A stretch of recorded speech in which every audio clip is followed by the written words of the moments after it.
Hello. Hello, everyone. Welcome to Tea with a Druid 232, 21st of November. Lovely to see you, to be with you. Do introduce yourself, say where you're from. I can see lots of comments coming in from Portugal and Dartmoor and Perry, Georgia, chilly Cornwall, damp and chilly Sligo, gosh, soggy Slough, Switzerland, Brisbane, Mount Shasta, California, Brittany, the land of the standing stones. Good morning from Australia. Hello there. Lapland in Finland. It's minus 16 tonight. Gosh, Francis. Yes. Blake in Wellington, New Zealand. That's great. Cy in wet Limerick. Gloria in Anaheim, California. Lots and lots of people coming. So that's great. That's lovely to see you. I wonder if you can help me. I was having a conversation today with somebody, and they said nobody's reading anymore. Nobody's reading. Can you I would love to hear if that's true.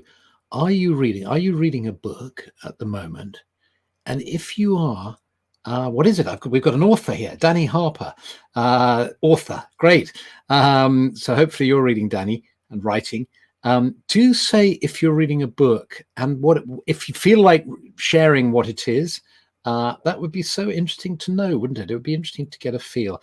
Karen is reading. Nancy is reading a lot. Hooray. Drake is not reading. He's writing a book. I'm reading a lot. Let's have a look. I'm always reading something. I keep a log on Goodreads website. I'm reading, says Julia Foyle, who's named after a bookshop, or perhaps the bookshop's named after her. Oh, gosh, they're coming in fast. Yes, The Republic of Thieves. I'm reading Sandman, Royal Witches, Harry Potter. I'm reading every day. I read I read Oliver Twist 3 weeks ago. Now I'm doing crossword puzzles. I'm reading 3 books. I'm reading a tarot book by Josephina. Reading Radical Wholeness. Cauldron Born by Christopher Hughes. Hooray, you're proving this person wrong. I'm reading a book about Christine, the Queen of Sweden, Joanna van Hoden's and druidry, something with a sting in the tail about bumblebees. Always, Holy Envy. Entangled Life, that's a great book, isn't it? Merlin Sheldrake, splendid name. The Magician by Somerset Maugham. The Discovery of Middle-earth by somebody on there. Wild Magic, Danu Forest. Listening, audiobooks. We can let's count audiobooks as reading. I've just read The Devil's Cup, about the history of the cultivation of coffee.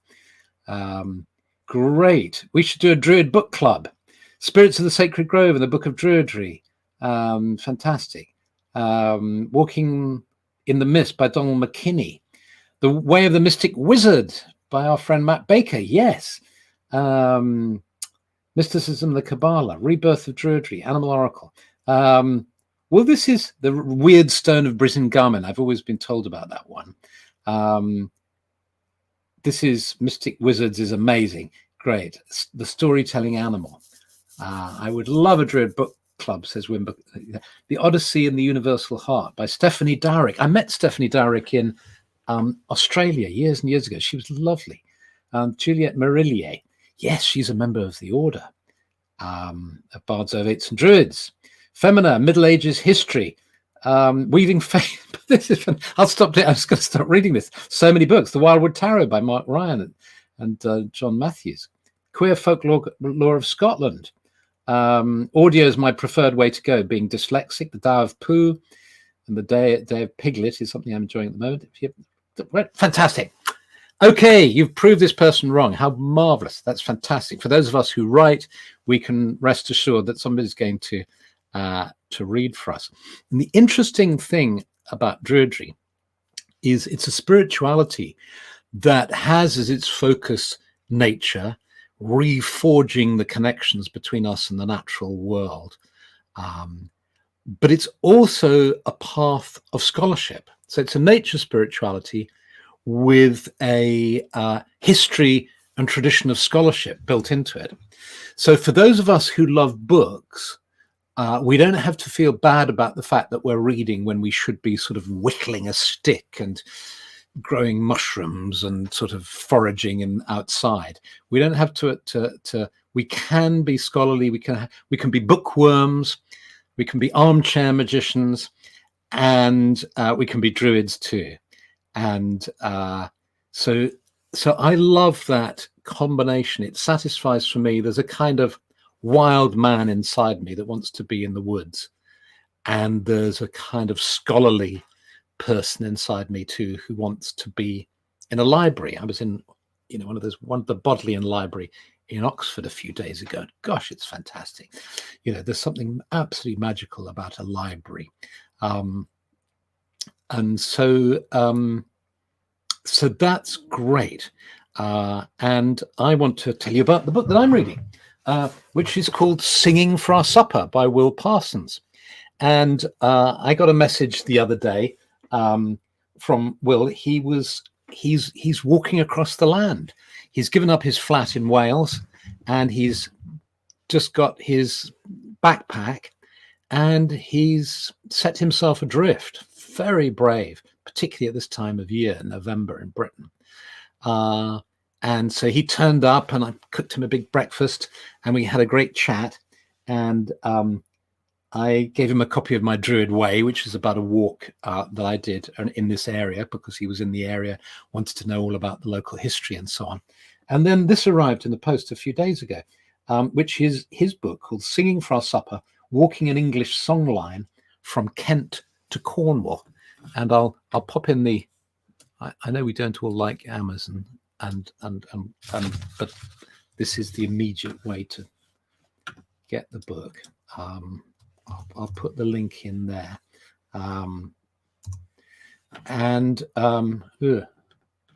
It hasn't worked. Anyway, well, I should find out where you can get it. Maybe. Oh no. Oh, okay. Yeah. Okay.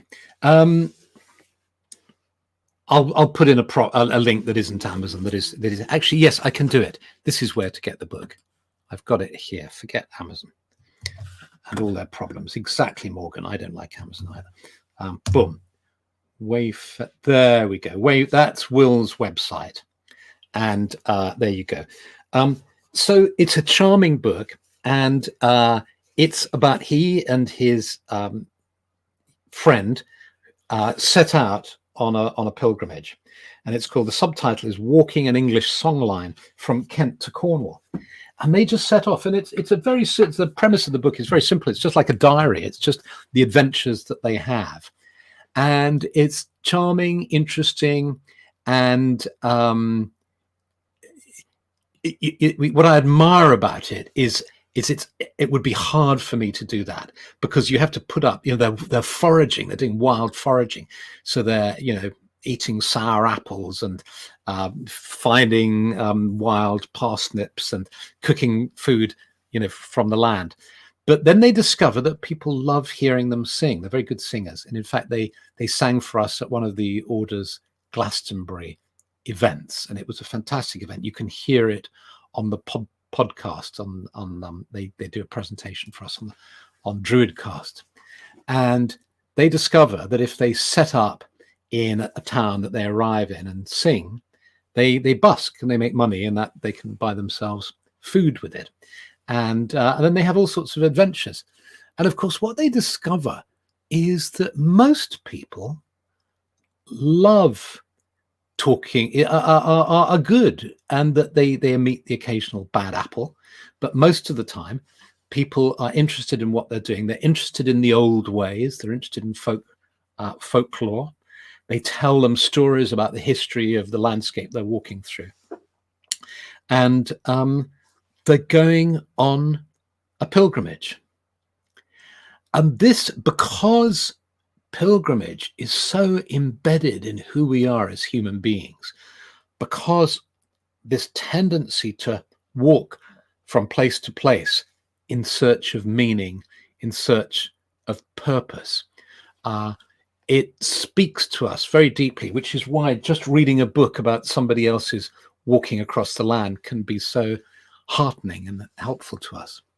And I know when I set out on my quest across the landscape here, and which ended up in me writing the book, The Druid Way, I found it incredibly exciting and nourishing. And in fact, my walk only took 2 days. I walked from our house in Lewes over to the Long Man of Wilmington, about 12 miles, I think 12 miles across the landscape. I got caught in a storm and saw all sorts of wonderful sights and, you know, rainbows, and encountered this magical landscape around the Long Man of the South Downs Way. And then I allowed that experience to kind of percolate into my soul. And then I went to the local archaeological society and looked up you know, the history of where I'd been, and then wrote about it, wrote a kind of journal or diary of the walk following that. And then over about 2 months, and then I walked back from the Long Man. Stephanie dropped me off at the Long Man one morning early, and I walked back so it became a circular route, coming out over Mount Caban and then dropping down into Lewes again. That was another day's walk. So 2 days walk, full days, full of adventure, full of interest. And out of that came a whole book. And the book took those 2 days walk and was able to use it as a kind of launching pad for exploring the history, the archaeology, the old stories, you know, and druidry. And that, I think, is what is wonderful about walking, is the way it can open us. On Sunday, we went to a place called Bo Peep, which I'd never been to before, high up on the hills.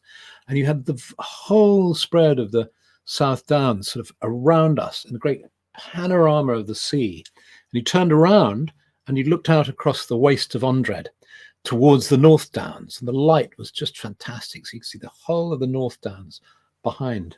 Just wonderful.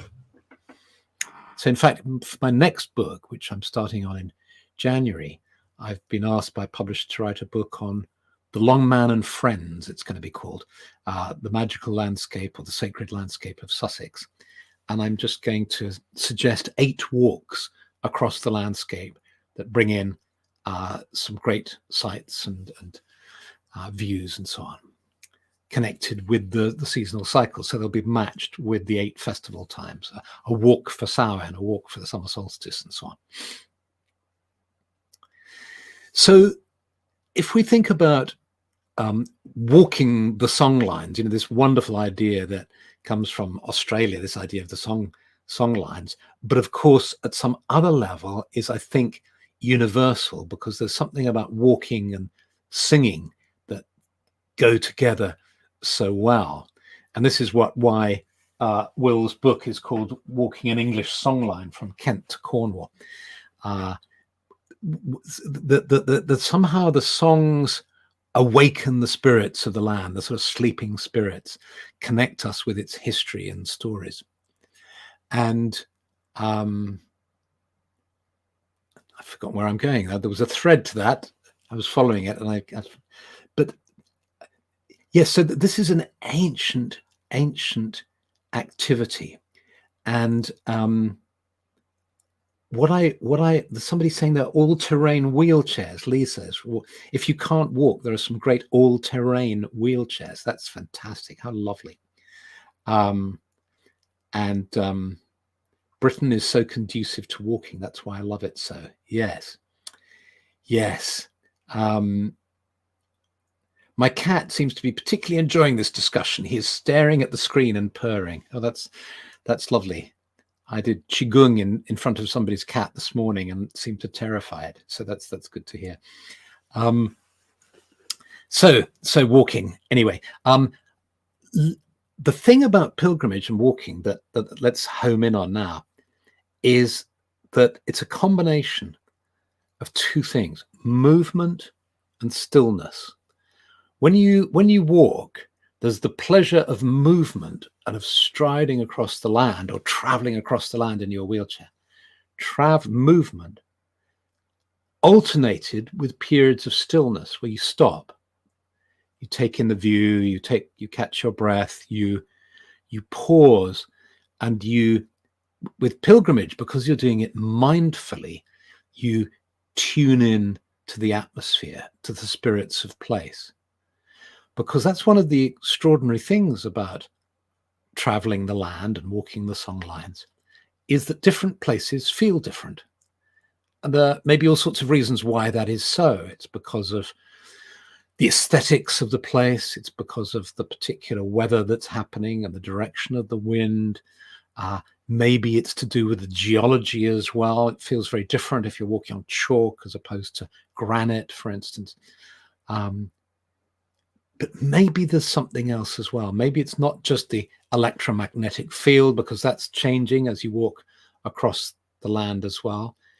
Maybe there's more going on. Maybe you're tuning into the history, what's happened in this place. Maybe you're connecting with the spirits of place and of the land. And then you have the fascinating question of chakras. I was skeptical about this until I was introduced to several chakra systems in the landscape. And now I think this seems to be what's happening. Around Hollywood in Ireland, you can walk through a very distinct a set of 7 places in the landscape around Hollywood that feel like the different chakras. You come to this heart-filled place, and then you come to a kind of base chakra place, and you climb up onto this rock, and it's very much a brow chakra place, and so on. And Lanzarote, the other place I know about, is in the Canary Islands, which I've spent some time there, so I've become familiar with it. And in Lanzarote, in the Canary Islands, there's a very clear chakra system, to me anyway, going through the land from the dark black sand beaches down on the south of the island, up to Mirador del Rio, up at the top of the island. The old capital at the heart, Teguise. So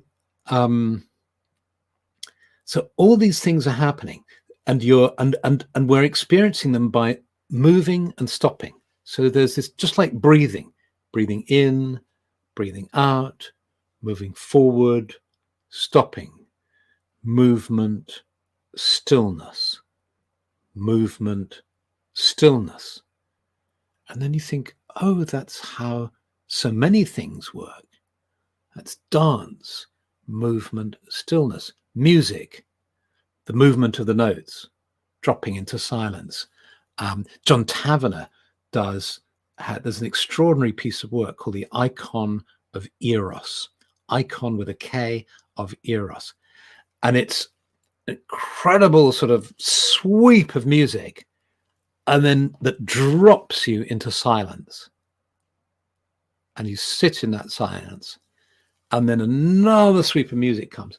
I mean, you're dropped into silence. Fantastic music to meditate with. Very unusual. May not work for everybody, but it certainly works for me. So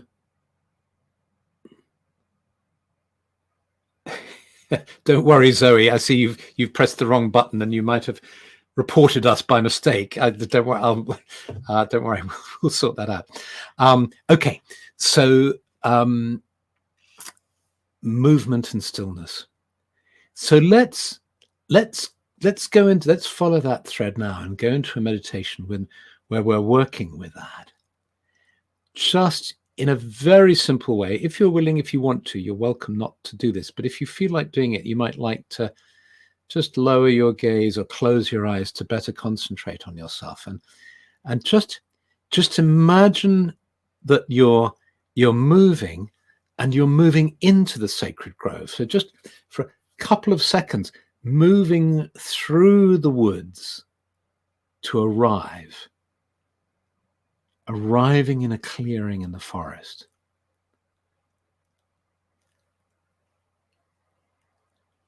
Just drinking in, almost like perhaps we can slow this down now, drinking in that moment of coming into the clearing in the forest, Ah, I've arrived. That wonderful feeling of arrival, all that that means in its deepest sense.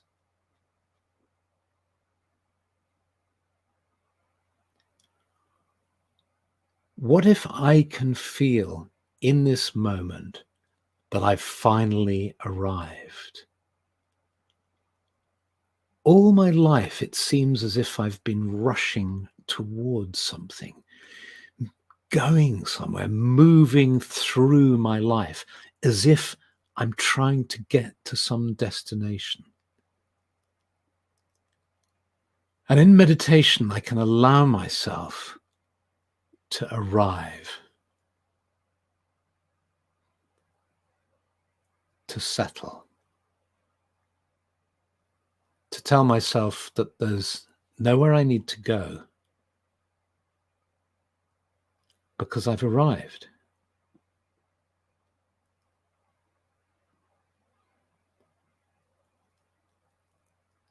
And here I am in the sacred grove, the good earth beneath me, the trees around me, the sky above me. And I feel the earth with the palms of my hands now.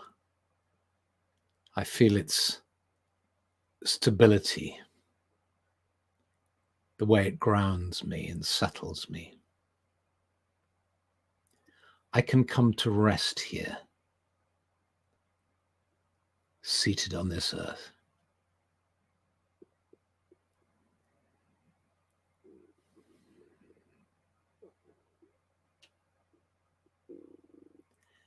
And I sense the trees around me all rooted in the earth, adding to my sense of this being a good place to be.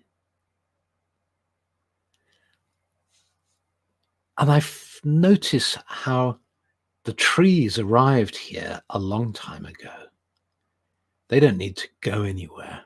They're quite happy and settled and comfortable, just being rooted here in this spot, contented with where they are.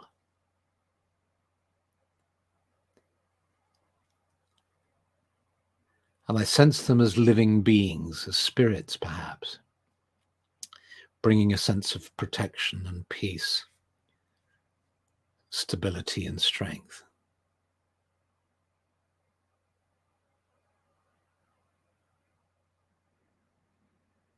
And then I look up at the tree canopy and I see how perhaps all the leaves have gone and there are just a few leaves that are drifting down to earth now. Perhaps there's some evergreens there too.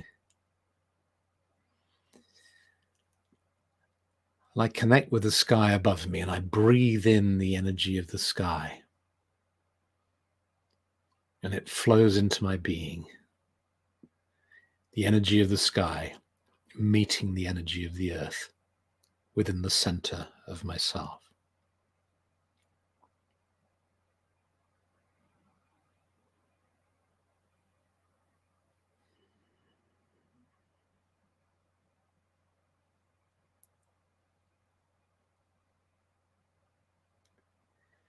And I just gently breathe in and breathe out. With each breath out, letting go more. Surrendering to the what is, to the moment.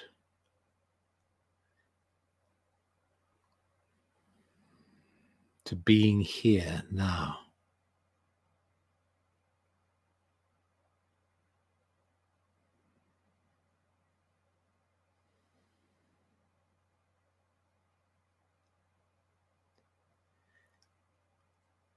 And every time a thought runs through my mind, it's like a little wood vole scampering across the floor of my grove.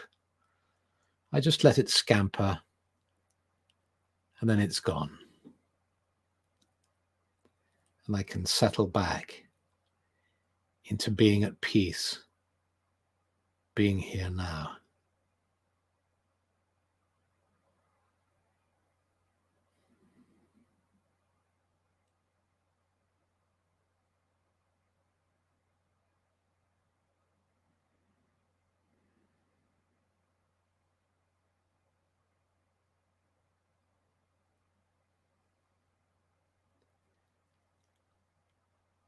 And sitting in peace in the grove, it may be that a bird just gently settles on a branch near to you.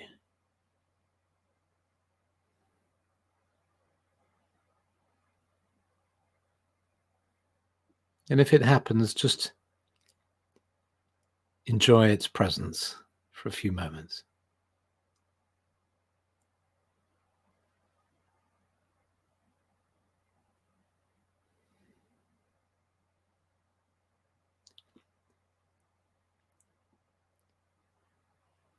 Sensing the gift it might be bringing, which may be as simple as the gift of its presence in your inner world.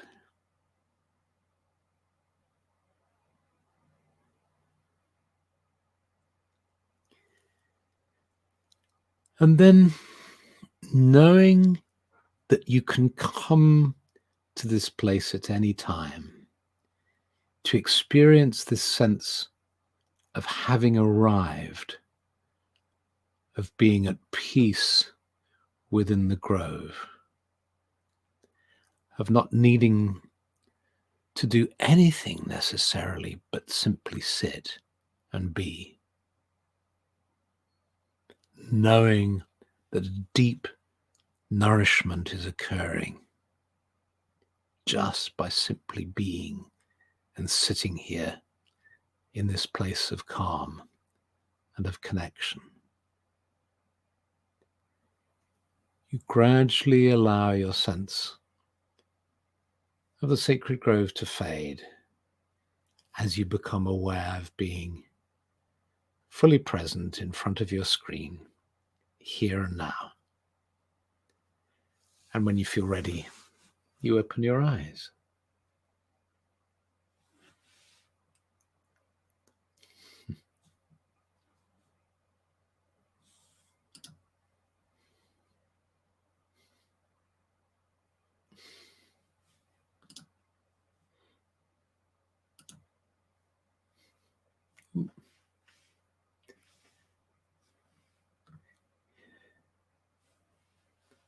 Philip, you're oh yes. All the leaves are gone and the sky is grey. I've been for a walk on a summer's day. Yes. So, thank you. A mistle thrush sang so beautifully in the grove. I didn't have to.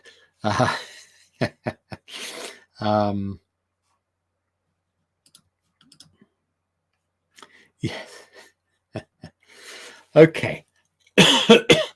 Well, thank you very much. I hope you have a peaceful and good week, and I very much look forward.